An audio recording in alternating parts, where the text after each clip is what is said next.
Hey, so the revival of Doctor Who just turned 20 years old, and with a new season on the way, I think this is a litmus test to see what the future of the show is. Or at least what it should be, and if they hit the mark or not. If you'll excuse me, I'll be looking down every once in a while, because to articulate my thoughts, I wrote them down. So let me explain. I love Russell T Davies. I grew up with his first go-around when the revival was fresh, when it was new. That being said, when Russell took over, Doctor Who was 40 years old, right? So put a pin in that.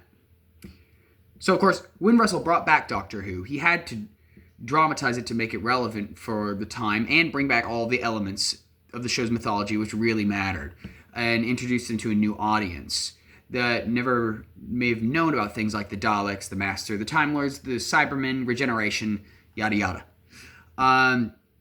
Flash forward to now. For 20 years, the show has, with exception to the occasional off year, been on consistently for 20 years. And so, the iconography is fresh in everyone's mind. It's there. Doctor Who is 61 years old. The revival that Russell helped establish is now so woven into the fabric of the show itself that it's been around for a third of its existence. A third. Pardon that, that's the air conditioner turning on. Doctor Who was off the air for a third of its existence, and the classic series was another third. So that means that there's just about as much classic series as new series. And in fact, when it comes to Joy to the World, that's the threshold. If you count Shada, there's just as many classic serials as there are new Who stories. Which means, from now on, there will be more of the revival than there is of the classic series. Classic Doctor Who is very important, though. It defined Doctor Who, what it was. It gave us all the concepts that will help it keep reinventing itself. But think of it like this. McCoy's era was about 20 years apart from the Patrick Troughton and John Pertwee time.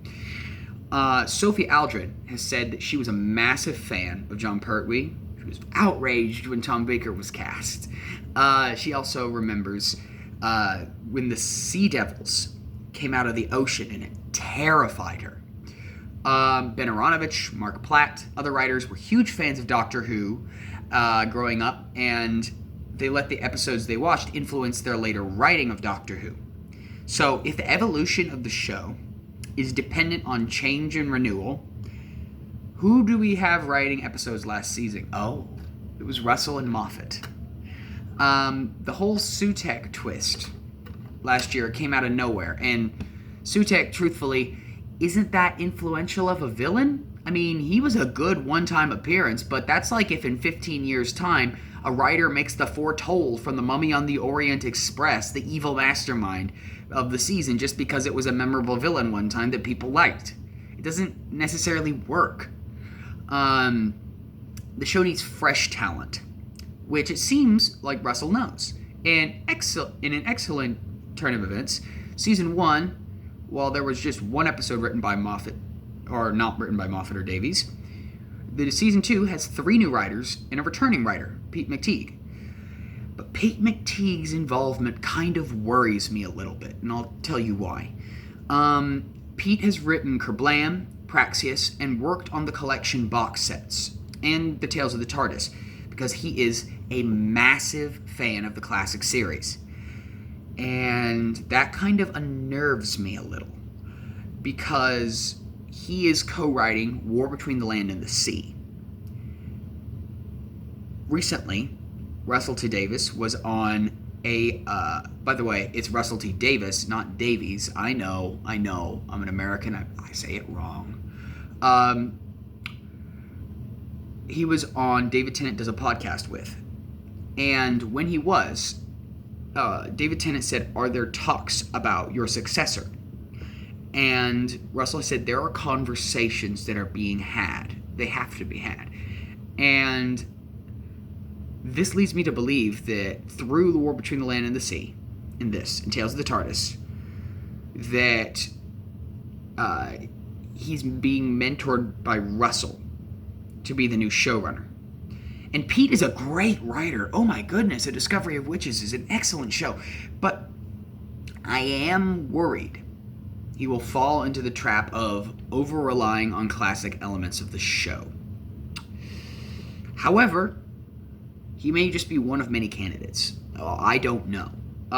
He may have another trial run with a different writer, like Kate Herron or Juno Dawson, co-writing a separate spin-off that will air following Season 3 or Season 4. Because I honestly don't think Russell's leaving after 2 or 3 seasons. I think he's sticking around for a while to establish this thing.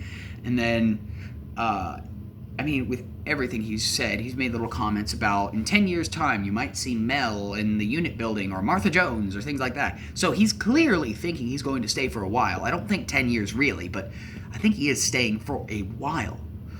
But, that worries me.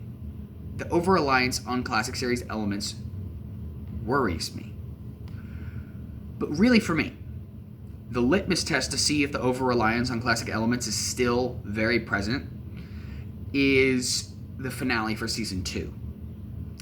If Russell is truly telling a story about gods and them waging a reality war, then I will know for sure if Russell is attempting to avoid the pitfalls I've expressed worry about. But if Mrs. Flood turns out to just be, I don't know, either the white or black guardian, please don't let that be the case. If it turns out to be a character who we know, like, I don't know, the master of the land of fiction, like I've been hearing online, I will just know that the show is stuck in a classic Who fans playground, and not one inspired by the wonderful works of the revival as well. And it's true, Doctor Who has to consume itself in order to succeed. It has to eat itself. But the classic series, those plates have been licked clean. My goodness, they need to move on to starting to do things with the new series. Because the new series, we don't call it the new series for a reason. It's not that new anymore. It's been around for 20 years. 20 years. Even Moffat had the sensibilities to call back to his older works. Like, if you look in Deep Breath, right? 2014. Flashback 9 years. He made references to Girl in the Fireplace. A lot of references to Girl in the Fireplace with the SS Marie Antoinette. Moffat, I think, understands it very well. And I think one of the other important things is Russell has never done a finale that did not feature some returning element from Classic Who. Never. And when Moffat did it, he created the silence. Oh my gosh, I love the silence. If Russell can create anything half as good as the silence for his finale, we're going to have an incredible season of Doctor Who. Or, it could just be the Guardians of Time, and the Key to Time comes back, and turns out Ruby was a piece of the Key to Time and stuff. Nah, but yeah. Well, that's my hope for the new season. I'm going to watch this and check back in about 2 months. Let's see if I was right or if I was happy.